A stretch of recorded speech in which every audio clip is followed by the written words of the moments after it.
আল্লাহর কাছে সবচেয়ে প্রিয় আমল, আল্লাহর কাছে সবচেয়ে পছন্দনীয় কাজ, সবচেয়ে আল্লাহর ভালোবাসার কাজ বান্দার, সেই কাজ, যেই ভালো কাজ, যেই ইবাদত, যে আমল বান্দা নিয়মিত করে, পরিমাণে সেটা অল্প হলেও হোক, পরিমাণে অল্প কিন্তু করে নিয়মিত, আল্লাহর কাছে আমলটা বেশি প্রিয় সেই আমলের তুলনায় যে আমল একসাথে অনেক করা হয় কিন্তু পরে আর করার কোনো খবর নেই।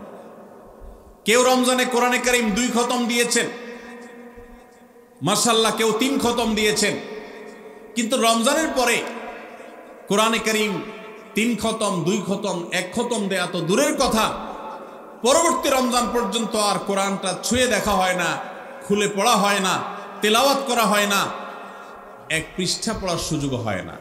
তাহলে এই 3 খতম 2 খতমের চাইতে রমজানে কেউ যদি 1 খতম কোরআন দেন অথবা তার চাইতে কমও কোরআন তেলাওয়াত করেন, কিন্তু রমজানের পরে সেই কোরআন দিনে হয়তো 2-5 পারা পড়তে পারেন না, কিন্তু 1 পৃষ্ঠা হইলেও পড়েন, 2 পৃষ্ঠা হইলেও পড়েন, তার দৈনন্দিন রুটিনের মধ্যে কোরআন তেলাওয়াত থাকেই থাকে।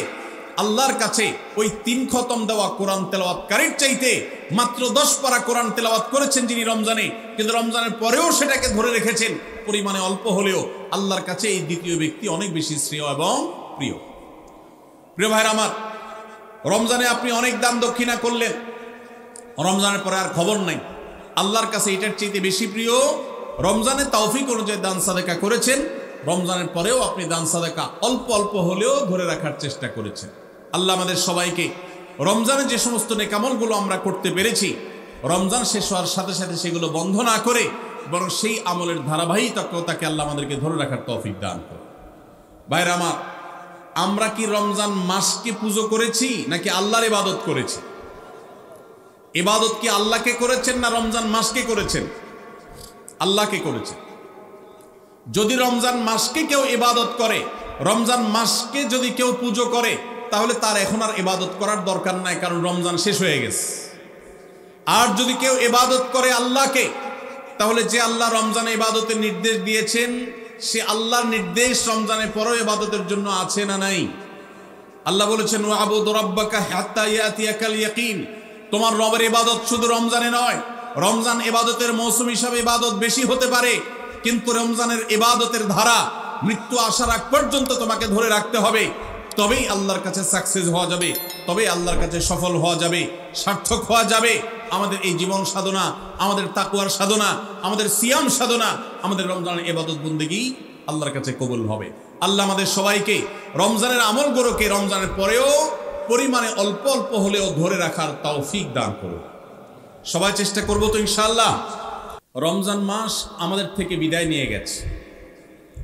রমজান মাস বিদায়ের সাথে সাথে আমাদের সমাজের বহু মানুষ আছে যাদের ইবাদত বন্দেগীও বিদায় হয়ে গেছে। আমরা অনেকে রমজান মাস শেষ হওয়ার পর মাথার টুপিটা খুলে ভাঁজ করে এমনভাবে রেখে দিয়েছি যেন আবার আগামী বছর রমজান আসলে সেই টুপি খুলে আমরা মাথায় দেব। আমাদের কি শুধু ইবাদত বন্দেগী রমজানেই করা দরকার, না রমজানের পরেও করতে হবে? কতদিন পর্যন্ত আমাদের ইবাদত বন্দেগী নেকামল চলা উচিত, এ সম্পর্কে কোরআনে কারীমে আল্লাহ রাব্বুল আলামিন বলেন, ওয়াবুদ রাব্বাকা হাত্তা ইয়াতিয়াকাল ইয়াকিন। তুমি তোমার রবের ইবাদত করতে থাকো। কতদিন? ঈদুল ফিতরের চাঁদ দেখার আগ পর্যন্ত। কি বলেন? ঈদুল ফিতরের চাঁদ ওঠার আগ পর্যন্ত ইবাদত করো, এরকম কিছু? আল্লাহ বলেছেন, ওয়াবুদ রাব্বাকা হাত্তা ইয়াতিয়াকাল ইয়াকিন। তোমার মৃত্যু আসার আগ পর্যন্ত তোমার রবের ইবাদত তুমি কন্টিনিউ করতে থাকো, নিয়মিত করতে থাকো, ইবাদতের ধারাকে অব্যাহত রাখো, ইবাদত থামাবে না মৃত্যু আসার আগ পর্যন্ত। ইবাদত কতদিন চলবে? মৃত্যু আসার আগ পর্যন্ত। আমরা যারা রমজানের মৌসুমি মুসল্লি হয়েছি, রমজানের পরে আর মসজিদের দিকে আমাদেরকে আসতে দেখা যায় না।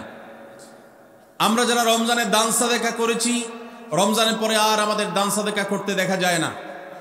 আমরা যারা রমজানে কোরআন তেলাওয়াত করেছি, তারাবির নামাজে কোরআন শ্রবণ করেছি, শুনেছি, রমজান চলে যাওয়ার পরে কোরআন আর ছুঁয়ে দেখা স্পর্শ করার তৌফিক সুযোগ আমাদের যাদের হয় না, প্রিয় ভাইরা আমার, আমাদের জন্য অত্যন্ত ভয়াবহ একটা বার্তা আছে। সে বার্তা কি?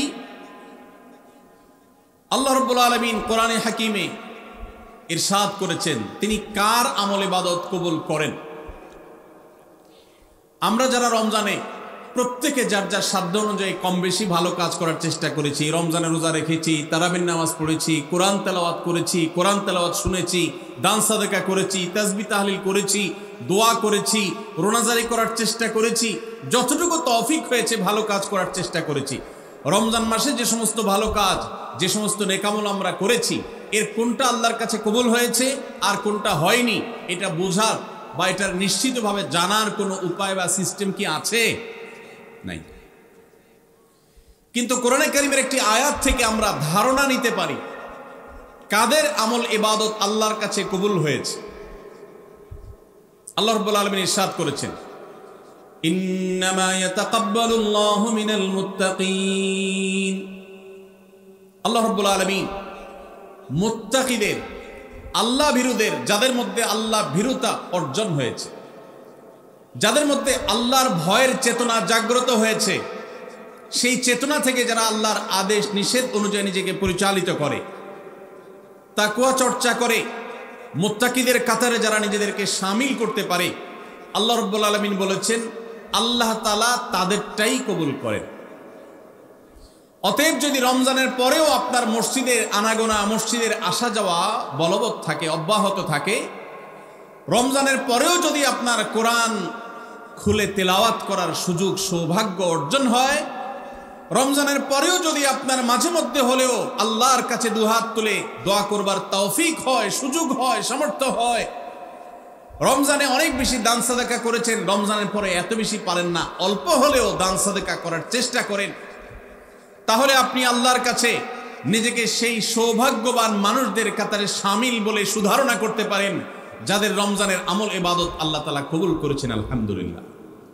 প্রিয় ভাইরা, আমাদের আমল ইবাদত কবুল হয়েছে কিনা এটা বুঝার সবচেয়ে বড় মাধ্যম হলো এটি, রমজানের পরেও যদি আমি রমজানের আমল ইবাদতের ধারাকে ধরে রাখতে পারি, অব্যাহত রাখতে পারি, সে আমলগুলো পরিমাণে ভলিউমে সেরকম করতে না পারলেও অল্প অল্প করে হলেও যদি রমজানের পরে সেগুলোকে আমরা ধরে রাখতে পারি, এখনো মসজিদে যাওয়া আসা থাকে, কোরআনের সাথে সম্পর্ক থাকে, অন্যান্য নেকামলগুলো যদি অল্প অল্প করেও করতে পারি, তাহলে এর মানে হলো এটা আলামত আল্লাহ তাআলা আমার রমজানের ইবাদত কবুল করেছেন, আমাকে মুত্তাকিদের কাতারে শামিল করেছেন।